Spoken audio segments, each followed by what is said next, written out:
کیونکہ پچھلے 3 دنوں میں انہیں اس جانور کی ایک جھلک بھی دکھائی نہیں دی تھی، مگر آج وہ اچانک کیسے نظر آ گیا؟ وہ بڑا ہی عجیب قسم کا جانور تھا۔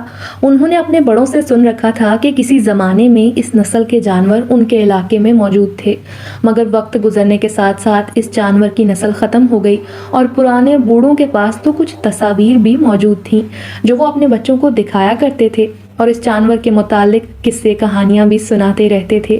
انہوں نے چونکہ اس جانور کی تصاویر دیکھ رکھی تھی، اسی لیے انہیں تو اسے پہچاننے میں ذرا بھی دیر نہ لگی۔ وہ سوچ رہے تھے کہ پچھلے 3 دنوں میں وہ جانور آخر دکھائی کیوں نہ دیا۔ بہرحال اس وقت اس موضوع پر سوچنا سراسر بے وقوفی تھی۔ اس وقت تو جانور سے اپنی جان بچانے والا معاملہ تھا۔ وہ اس جانور کے متعلق سن چکے تھے کہ وہ انسانوں کو اٹھا کر لے جاتا تھا اور پھر اپنے خونخوار پنجوں سے اس کے سینے کو توڑ کر اس کا دل کھا جاتا تھا۔ اب انہیں خزانہ بھلا کر اپنی جان بچانے کی فکر ستانے لگی۔ اب انہیں سمجھ آ گئی کہ خزانے کی تلاش میں مارے جانے والے افراد شاید اسی بلا کا شکار بنے ہوں گے۔ کسی قسم کا ہتھیار انہوں نے اپنے ساتھ لانے کی کوشش نہیں کی تھی، کیونکہ وہ تو یہی سمجھتے تھے کہ انہیں جزیرے پر کوئی خطرہ نہیں ہوگا۔ تینوں کی سیٹی گم ہو چکی تھی۔ ابھی وہ اسی شش و پنج میں تھے کہ اچانک وہی جانور اسی پہاڑ سے نکل کر ایک جانب بھاگ گیا۔ اس نے شاید ان تینوں کی طرف دھیان نہ دیا تھا، ورنہ وہ ان کی طرف ہی بھاگ آتا۔ یہ دیکھ کر تینوں نے اطمینان کی سانس لی۔ خزانے کی تلاش ترک کر کے انہوں نے واپس خیمے میں بیٹھ کر گفت و شنید میں وقت گزارنے کی ٹھانی۔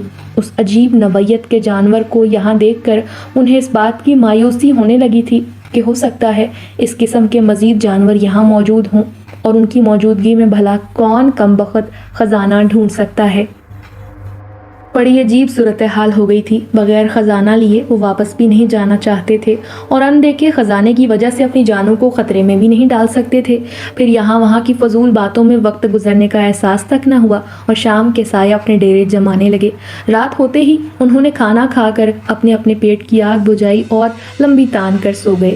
دوسرے دن تمام ضروریات سے فراغت پانے اور ناشتے کے بعد انہوں نے پختہ ارادہ کیا کہ اب جو بھی ہو جائے وہ ہر صورت میں اس خزانے کا پتہ چلائیں گے، اور اگر اس جانور نے ان پر حملہ کرنے کی کوشش کی تو وہ بہادری سے اس کا مقابلہ کریں گے۔ اس سوچ نے انہیں کافی ڈھارس بندھائی تھی اور وہ دور نظر آنے والے سیاہ پہاڑوں کی طرف چل دیے۔ جوں جوں وہ اس کی طرف بڑھتے جا رہے تھے ویسے ویسے ان کے آثار واضح ہوتے جا رہے تھے۔ پہاڑوں کو دیکھ کر یوں لگتا تھا جیسے کسی نے آگ سے انہیں بھون دیا ہو اور ان پر آسمانی بجلی گرنے کی وجہ سے وہ کوئلہ بن گئے ہوں۔ بہرحال یہ سب قیاس آرائیاں ہی تھیں۔ اصل حقیقت تو اس وقت پتہ چلے گی جب وہ ان کے نزدیک پہنچ کر دیکھیں گے۔ دور سے یہ فاصلہ چند میلوں کا لگتا تھا، مگر یہ فاصلہ اس وقت بہت دشوار گزار لگ رہا تھا۔ جب انہیں قدم قدم پر جنگلی جھاڑیوں کی بہتات ہونے کے باعث چلنے میں دقت پیش آنے لگی، وہ بچتے بچاتے آگے بڑھتے جا رہے تھے۔ کچھ گھنٹوں کی مشقت کے بعد وہ ان سیاہ پہاڑوں کے نزدیک پہنچ کر رک گئے۔ پہاڑوں کی رنگت کھل کر سامنے آ گئی تھی اور وہ دور سے زیادہ نزدیک آنے پر اور منحوس اور خوفناک دکھائی دے رہے تھے۔ ان کی حیت سے لگ رہا تھا کہ وہ قدرتی طور پر سیاہ رنگت کے تھے، مگر اتنے قریب سے دیکھنے پر ہیبت طاری ہو رہی تھی۔ دور انہیں ایک غار کا دھانا دکھائی دیا جو پہاڑ کے اندر کی جانب تھا۔ وہ بھی شاید انہیں فوری دکھائی نہ دیتا اگر اس کے اندر سے باہر نکلنے والی روشنی نے انہیں اس کی موجودگی کا احساس دلا دیا ہوتا۔ وہ ایک دوسرے کی جانب دیکھتے ہوئے غار کے دھانے کی جانب بڑھنے لگے۔ کچھ ہی دیر میں وہ اس کے قریب پہنچ گئے۔ اندر جھانکنے پر انہیں معلوم ہوا کہ دور ایک اور دھانا تھا جس میں سے کچھ روشنی آ رہی تھی۔ انہوں نے اندر جانے کا فیصلہ کیا اور بڑے محتاط انداز میں اندر داخل ہو گئے۔ یہ غار اندر سے کافی کشادہ تھا اور دوسری جانب سے ہوا کا رخ اندر کی طرف ہونے کی وجہ سے گھٹن بھی نہیں تھی۔ وہ ادھر ادھر دیکھتے ہوئے اندر چلتے رہے۔ خوش قسمتی کی دیوی ان پر مہربان تھی، اسی لیے بنا کسی مصیبت کا سامنا کیے وہ اس کے دوسری طرف کے دھانے کے قریب پہنچ گئے، اور پھر یہ دیکھ کر ان کی آنکھیں پھٹی کی پھٹی رہ گئیں کہ دوسری جانب کا منظر یوں دکھائی دے رہا تھا جیسے ایک پیالے میں چاروں طرف مختلف قسم کے سیاہ پہاڑوں کو بڑی نفاست اور ترتیب سے چپکا دیا گیا ہو۔ وہ تینوں ہونکوں کی مانند اپنے منہ کھولے ایک دوسرے کو گھورے چلے جا رہے تھے۔ پھر کچھ دیر تک سکتے کی کیفیت طاری رہنے کے بعد اچانک ایک بھیانک گونج سے وہ ہوش کی دنیا میں لوٹ آئے، اور پھر کچھ منٹوں میں آسمان پر گہرے سیاہ بادل چھا گئے۔ یوں لگا جیسے کسی نے گھپ اندھیرے میں جلتا ہوا